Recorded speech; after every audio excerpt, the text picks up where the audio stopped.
好，我是 Roxanne，欢迎来到我的频道。今天是我们有土司有财这个系列的第一集。那这个系列我们是针对土地开发这个话题，我们所看到的一些不同的问题、不同的面向，来请不同的领域的专家对我们做一个说明。土地开发这是一个很大的一个话题，那有很多的事情可以讨论。但是今天我们所要讨论的重点，在土地开发上来讲非常重要的一个问题，在2020年政府所颁布的一个新的规定，有关于无尾熊，也就是考拉栖息地分布图的一个新规定。很多的地主可能到目前为止还不知道这个新的规定，这个规定有可能很重大的影响到你的土地的一个价值。比方说，我们有一个地主，他在2018年，也就是6年之前，有人出了一个价，他买他的土地是600万。那因为在当时他并没有要卖这个土地的打算，所以呢，他就想说，反正土地越放会只会越值钱，所以他当时就不以为意。那一直到了2024年，就是今年呢，他想要卖的时候，他才被告知，在2020年的时候，这个新的规定。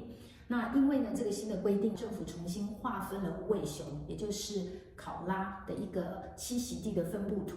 原本呢，它的这个地在还没有法令新出来的时候，是很多的地都是划成是可以开发区。但是自从新法令出来之后，很大部分它的地呢变成是不能开发了，因此影响整个它的土地的价值几乎减少了1/3。那所以呢，在2024年它要卖的时候呢，6年前已经有人出600万了，可是呢，到2024年呢，它只卖了550万，所以这是很大的一个差距。那这也是为什么所有的地主都必须要注意的一点。今天我们特别请到了在这个领域的一个专家 James Autry， 从 Avon Capital Estate 来跟我们探讨一下这个话题。那 James 呢本身呢在这个生态保护的这个部分有多年的经验。那我们等一下来听听他来告诉我们要怎么处理这样子的一个问题。Hi, we're so thrilled to have James Autry from Avon Capital Estate with us today. Hi, James. Thank you so much for agreeing to our interview today. I know you're so busy. We know you've been in the land development industry for quite some time now. But would you like to sort of tell us a bit about yourself, your experience, and your current role as Avon, please? Yeah, sure. So I guess a bit about myself. So I've been in the industry for over 10 years. 8 of those years I spent at a leading consultancy firm which serviced the property development industry. In that consultancy firm, I guess my background and what I studied was environmental planning and law. So had a very big focus on navigating the environmental approvals and planning requirements for development sites. So that really, I guess, put me in good stead for entering into the development side of it, given that now the number one constraint on land parcels and land development is the environmental planning and law and how to navigate those aspects. So that really is my role at Avon Estates, is finding those acquisition parcels, that they might have a few tricky constraints on them in relation to environmental mapping, and working out if we can navigate those to achieve a good outcome for the landowner and ourselves. Yeah, James, so you have been in this land development industry for a long time now, and then we both have met many landowners. And in this interview, we'd just like to highlight the potential risk that landowners would face, particularly regarding the new regulation about koala habitat mapping. And so, in a sense, would you briefly explain what this means for landowners and what they can do to address this issue? Yeah, sure. So, to start, the biggest risk facing landowners at the moment in the society and current political climate as one point, given our government's very green focused, is the green tape and environmental regulation. That is always getting harder. I think it's shown evidence over time that it hasn't gotten easier. Every year it gets harder. They bring in new legislation, new changes, and make it harder to clear trees. So that, I guess, is evident with the koala mapping. And so the koala legislation is a state regulation, so it's not a local council, so it's not Logan or Brisbane or Moreton Bay, it's state government. And so that koala legislation really the trigger to be assessed by the state government, and they put very big emphasis on how you avoid, mitigate, and then they'll let you offset it, but they are very firm on you have to avoid the mapping. So what that means is that for landowners, I guess, how they can address that issue and or potentially have that issue. So every year they update and increase the mapping.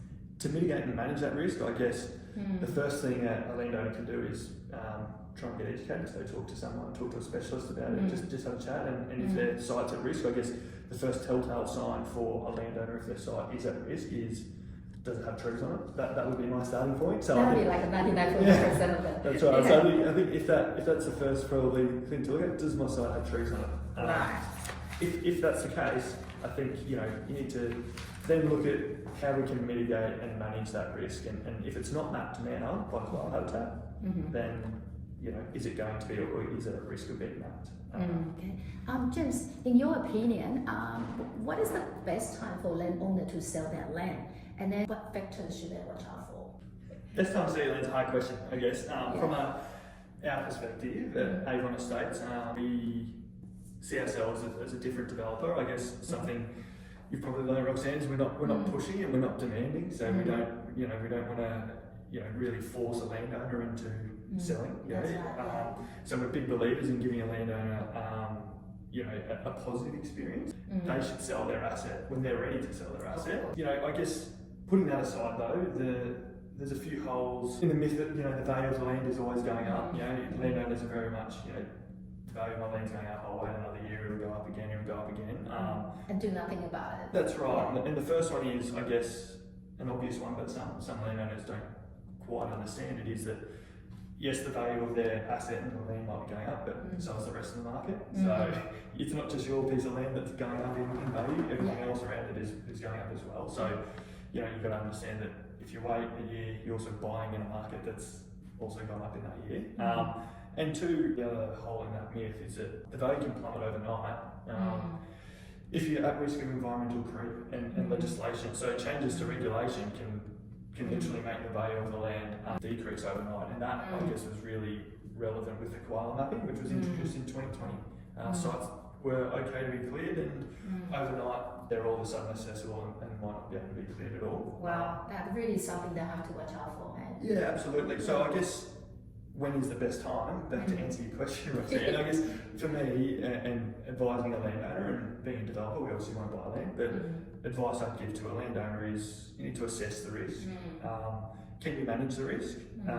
If there's a possibility of increased development risk and you're not in a position to be able to manage that risk, then I think that's the time to sell. So, sometimes landowners aren't in a position financially or health-wise to be able to manage the risk of mapping and trees, and I think that's probably the right time because the asset's at its highest value at that point. But if the risk isn't managed, then the value will depreciate, and all of a sudden you've lost that highest value point. Absolutely.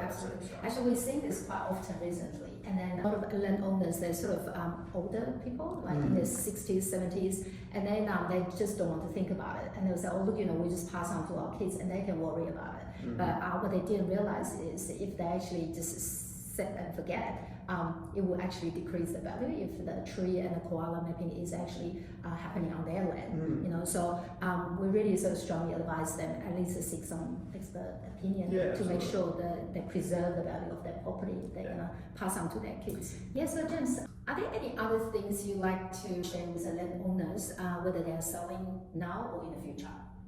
Look, I think my only word of advice for landowners, if they're selling now or in the future, is just be proactive. So really assess, manage, mitigate the risk, and in particular, the theme of today, talking about the environmental risk. So look at how you can assess it. Can you manage and mitigate it? Look after your property, maintain it, because that, I guess, is going to help in retaining the value of the land into the future. So I guess at Avon Estates, we really understand and value that a landowner can only sell their asset once. With that in mind, we always like to work with the landowner and try and achieve a really good outcome for both them, ourselves, and make sure everyone has a really positive experience with it. So. Absolutely, and I can be a witness of that as well. Like I have actually worked with numerous developers, and I actually really like working with you guys. I think you've been really fair, and then always sort of look at from the landowner's point of view as well. So we really appreciate that. You have sort of given us some really good points for the landowners to think about, and I guess a lot of times those people may be concerned about it, but they don't know what to do about it. We do have a link below in our video, and so if you like, James has kindly offer, if you're concerned about your own land, or if you have some issues that you like to ask, he will actually be happy to answer maybe the first 10 people that send us the inquiries. I will see see about the 11 after that. And so if you have any other issues and you'd like to know about your land, please feel free to sort of click into our link to send us the inquiries, or if there are any other things you'd like to know, send us a comment. Also, we have prepared, based on what James was talking about today, a set of information for the landowners, is to summarize a few things that you need to watch out for, like the koala mapping, about the trees and things like that. And they are free, so if you just sort of click into our link, and then we will actually email that to you. So thank you so much, James, and would you like to sort of say a few words to our audience today? Yeah, sure. So thank you for the time. Thanks for listening. And again, more than happy to help out. If you send an inquiry in, or if someone's got a question, like I said, my background's environmental planning and law, and I like helping people and getting a good outcome. I think trying to change the stigma of developers as nasty people, and not looking out for the landowner. But I think that's something we really pride ourselves on at that kind of stuff. So if you've got a question or query, feel free to reach out. That's awesome. Well, thank you so much, and thank you for watching today. And we will have more this kind of episode coming as well, and to ask good questions. And so if you have any other questions about your land, please send it to us. Okay, thank you. Bye for now.